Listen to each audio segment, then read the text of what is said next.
So when the Senate resumes, when the Parliament resumes after the election on the 22nd of July, during that first week I will submit a motion for the Parliament to consider, for the Senate to consider. If the Senate accepts that, the proposal in the motion is to conduct an inquiry between then and the 30th of June next year, looking at all aspects of the industry, all of the things that would be of interest to those involved here today and in the industry more broadly, to get a good picture of where the industry's at, what it needs, what it might need to do with respect to food, fibre, agriculture, building, how it would integrate in with all of those various sectors, and then we'll produce a report based on the submissions and the evidence that we take during the inquiry, which will then be tabled in the Parliament. Great, and that time frame, did you say, is over till next June?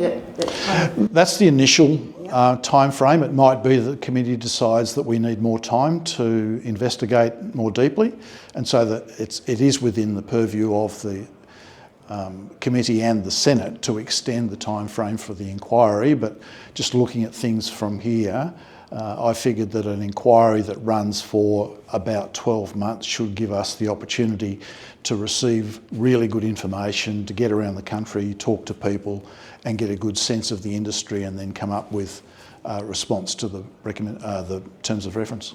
Fantastic. And from your experience today in the first morning session of the Hemp-Connect forum, what was your key learning? What was an outstanding sort of learning that you had from today that really inspired you?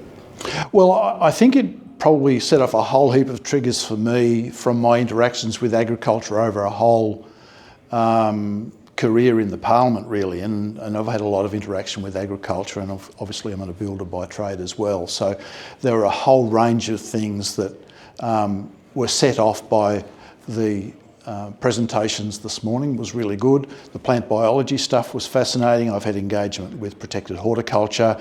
I've obviously had engagement with agriculture personally, with mum and dad coming off a dairy farm, so I've seen it from that side of things too.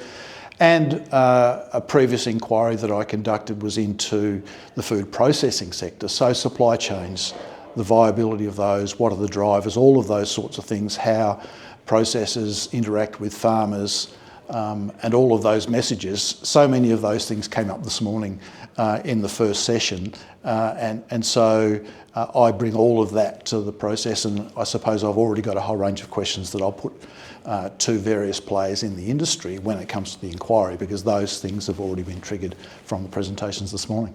Okay. Well, look, it's got enormous possibilities for all of the values that we heard this morning. The question is, for me, as someone who's worked in the building trade prior to coming into politics, is how it fits in, how it can be made easy, how it's ensured that it's economical.